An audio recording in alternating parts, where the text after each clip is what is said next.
नौकरी पर है आपका हक, चले लक्ष्य से लक्ष्य तक, बेरोजगारी से करने दो हाथ। लक्ष्य आ रहा है ऑनलाइन अपनी पूरी टीम के साथ। जमींदारों को खुद को अपने खेतों के अंदर ये दिहाड़ियाँ बनाना चाहती है। तो अब हमने टंकियां गिन रखी है 145। अब एक पर नहीं चढ़ेंगे, सरसा किसान जागृत हो चुके हैं। 145 की 145 टंकियां हैं, वो 30 तारीख को हम घेर लेंगे। रणजीत सिंह ने जवाब दिया, ये ठीक है। दुष्यंत चौटाला की वो कोठी पे गए थे, उन्होंने बेइज्जती की थी। नमस्कार, स्वागत आपका के हरियाणा पे। मैं हूं आपके साथ रमेश जाखड़ और इस वक्त मैं मौजूद हूं चौधरी रणजीत सिंह चौटाला की के आवास के बिल्कुल ठीक सामने। और यहां पे आपको बता दूं कि तमाम किसान जो हैं, जो धरनारत किसान हैं, वो यहाँ पे पहुँच चुके हैं चौधरी रणजीत सिंह के आवास का घेराव करने के लिए। और मुख्य मांगों की बात करूँ तो किसान लगातार एक मांग पे अड़े हुए हैं कि जो 3 अध्यादेश सरकार ने हाल ही में जारी किए हैं, उन अध्यादेशों को वापस लिया जाए। और इसके साथ साथ जो लाठीचार्ज हुआ था उसकी जांच करवाने की मांग को लेकर के लगातार किसान जो है चौटाला के आवास का घेराव किसानों ने किया था। और उसके बाद एक अल्टीमेटम दिया था कि अगर उनकी मांगों को नहीं माना गया तो चौधरी रणजीत सिंह जी की कोठी का घेराव करेंगे। तो यहाँ पे किसान काफ़ी संख्या में तमाम जो किसान हैं वो यहाँ पे पहुँच चुके हैं। और अगर एहतियात के तौर पे बात करूँ तो पुलिस फोर्स भी यहाँ पे चौधरी रणजीत सिंह के आवास के बिल्कुल ठीक सामने अच्छे से तैनाती की गई है, ताकि किसी तरह की कोई अनहोनी घटना यहाँ पे ना घटे। लेकिन एक बात बता दूं कि किसान जो है वो पहले से ही शांतिप्रिय रूप से प्रदर्शन कर रहे हैं। किसी तरह की कोई उत्पाद या किसी तरह का कोई रूल को ब्रेक करने वाला सिस्टम अभी तक किसानों ने नहीं अपनाया है। तो ऐसे में आप देख सकते हैं तमाम किसान जो हैं वो यहाँ पे इकट्ठा होकर के चौधरी रणजीत सिंह जी की कोठी का घेराव करने के लिए पहुँचे, उनको एक ज्ञापन देने के लिए पहुँचे हैं। तो एक तस्वीर मैं आपको और दिखाना चाहूँगा कि हल को लेकर के किसान जो है वो यहाँ पे पहुँचे हैं चौधरी रणजीत सिंह की कोठी के सामने। चलिए आगे क्या कुछ वार्तालाप होती है, क्या किसान जो कहते हैं वो जानने के लिए लगातार बने रहिएगा के हरियाणा के साथ।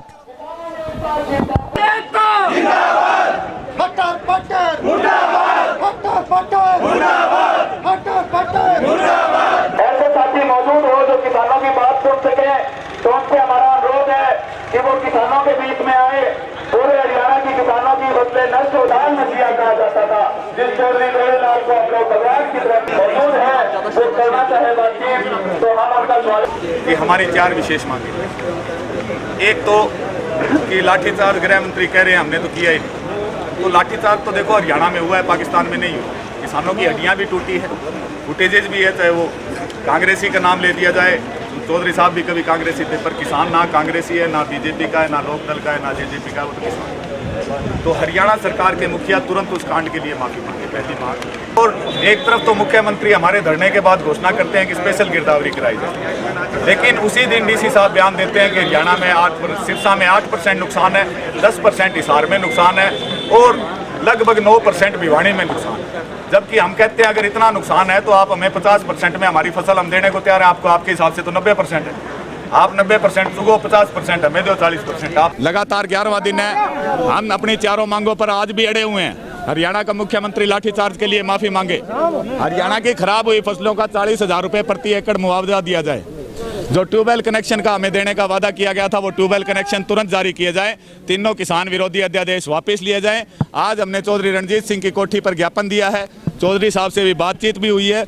उन्होंने कहा है कि आपकी सारी समस्या मेरी संज्ञान में है और मैं मुख्यमंत्री जी से बातचीत कर रहा हूँ।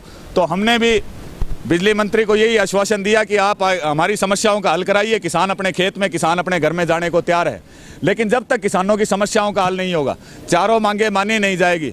सरसा के किसान का रिकॉर्ड रहा है और चौधरी साहब हमारे पास धरने पर बैठते रहे हैं। हर बार हम जीत के उठे हैं, लड़ेंगे जीतेंगे, ये सिरसा के किसानों का हमेशा नारा रहा है। तो इस बार भी निश्चित तौर पर जीत हमारी होनी है, लेकिन क्योंकि चौधरी साहब इस बार सरकार में है, इसलिए किसान की उम्मीद उनसे बहुत ज़्यादा है। किसान एकता जिंदाबाद। आया था जो खट्टर सरकार बातचीत के लिए तैयार नहीं थी, वो टंकियों के ऊपर लिटने लगी थी। तो अब हमने टंकियां गिन रखी है 145। अब एक पर नहीं चढ़ेंगे, सरसा किसान जागृत हो चुके हैं। 145 की 145 टंकियां हैं, वो 30 तारीख को हम घेर लेंगे। और उसकी जिम्मेवार यदि एक भी किसान साथी को कुछ होता है तो खट्टर को उसकी, चाहे वो मेदांता में हो, चाहे सीएम हाउस से हो, किसान उसको घीस कर बाहर निकालने का काम करें। शासन और प्रशासन आज पहुंचे हो सिरसा, आप क्या संदेश देंगे? घेराव आपने किया है, मेरे बड़े भाई साहब ने जो मोटी मोटी बातें वो बता दी। मैं मेरे पत्रकार साथियों से भी एक विनती करता हूँ कि आप भी थोड़ा समय निकालकर किसानों की प्रस्तुति ज़्यादा से ज़्यादा दिखाएं, क्योंकि हम टीवी देखते हैं, बड़ा दुख होता है। टीवी में 2 ही चीज़ें चली हुई हैं, कंगना रनौत, एक सुशांत सिंह। इतने किसान मर गए, उनको उनकी तरफ देखने वाला कोई नहीं। हर रोज़ इतनी आत्महत्याएं होती, इतना किसान भूख से मरता, गरीबी से मरता है, उनकी तरफ भी थोड़ा ध्यान दो। बाकी जो भी बातें थी, जो भी मांगे थी, वे मेरे बड़े भाई साहब ने आप लोगों को बता दी हैं। सारी यही बात है, जैसे बड़े भाई का आदेश होगा वैसे ही आगामी प्रोग्राम चलता रहेगा। धन्यवाद आप सबका। Thank you. तो यहाँ पे तमाम किसान नेताओं का साफ तौर पे यही कहना है कि पिछली बार मुआवजे की मांग को लेकर के 15 सितंबर को किसान जो है वो पानी की टैंकी पे चढ़े थे और सरकार को मजबूर किया था कि उन्हें मुआवजा दिया जाए, और आखिर में किसानों की जीत हुई। किसान अपनी जिद पे अड़े रहे, अपनी मांगों पे अड़े रहे और अंत में मुआवजा उन्हें मिला। इस बार 30 सितंबर का समय जो है सरकार को दिया है। और आज के ज्ञापन की अगर बात करूँ तो आज का ज्ञापन जो है वो सौंपा गया था कि पिपली में जो किसानों पर लाठीचार्ज हुआ था उसकी माफ़ी हरियाणा सरकार मांगे, और इसके साथ साथ जो 3 अध्यादेश हैं उनको सरकार तुरंत प्रभाव से निरस्त करे। तो ऐसे में किसान नेताओं के साथ साथ हर्ष छिकारा जो कि समाज सेवी हैं और सोशल मीडिया पे काफ़ी प्रभाव अपना रखते हैं, वो भी यहाँ पे किसानों को धरने पर समर्थन करने के लिए पहुँचे हुए थे। चलिए अब इसके बाद में आपको किसानों का थोड़ा सा सहयोग चौधरी रणजीत सिंह की कोठी पे किया गया है यहाँ पे किसानों के लिए, क्योंकि इतनी गर्मी में इतनी दूर पैदल चल के और लगातार धरने पे बैठे हुए हैं, तो उनको थोड़ा सा एक चाय पानी का विशेष प्रबंध यहाँ पे, जैसा कि हमारे यहाँ पे रीति रिवाज है कि कोई भी मेहमान हमारे घर आता है तो उसकी आओ भगत अच्छे से की जाती है। तो यहाँ पे अपनी आओ भगत करने के लिए जो चौधरी रणजीत सिंह के द्वारा यहाँ पे चाय पानी का भी विशेष प्रबंध किसानों के लिए किया गया है। भाई साहब, ये जो आज रणजीत सिंह ने जवाब दिया ये ठीक है। दुष्यंत चौटाला की कोठी पे गए थे, उन्होंने बेइज्जती की थी, और उन्होंने आज बुजुर्ग कहते थे कि भी पगड़ी का ख्याल रखते हैं, तो उन्होंने कोई पगड़ी का ख्याल नहीं रखा था। वो एक किसान का बेटा है, ठीक है, उन्होंने बेइज्जती करके निकाला था। अच्छा। उनका ये चाचा है जो इन्होंने इज्जत रखी है, पानी का भी पूछा है, चाय की भी पूछी है और आश्वासन भी दिया है। हम इससे खुश हैं, लेकिन हमारी मांगे पूरी करेंगे तभी हम खुश हो रहेंगे। चलिए, शुक्रवार को जो किसानों ने उप मुख्यमंत्री दुष्यंत जी चौटाला की कोठी का घेराव किया था, तो उन्होंने क्वाड भी नहीं खोला था। किसानों की इतनी बेइज्जती हुई थी, तो इसके बदले में तो ये तो बहुत अच्छा काम है। जोर साहब ने चाय पानी का प्रोग्राम करवाया है। एक मिनट, उप मुख्यमंत्री होने के नाते उन्होंने किसान की इतनी बेइज्जती की थी वहाँ पे, तो यहाँ पे चौधरी साहब ने चाय पानी का इंतजाम कराया है। सभी किसानों का हमारी पूरी मांगे भी ऊपर सरकार सेंटर तक पहुँचाएंगे। ज़मींदार की फसल बिल्कुल नष्ट होगी।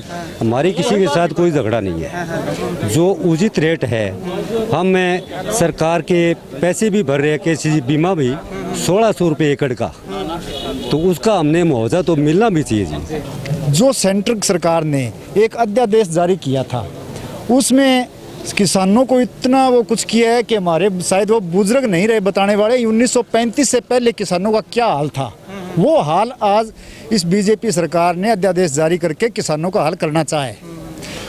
और बात ये है कि अगर बीजेपी में हमारे माननीय प्रधानमंत्री जी थाली और ताली के किसी चीज़ के लोग इतने अच्छे हैं कि एक अगर उन्होंने कोई फूल बगा दिया तो उसके लिए पूरे हिंदुस्तान से थाली ताली बजवाएंगे।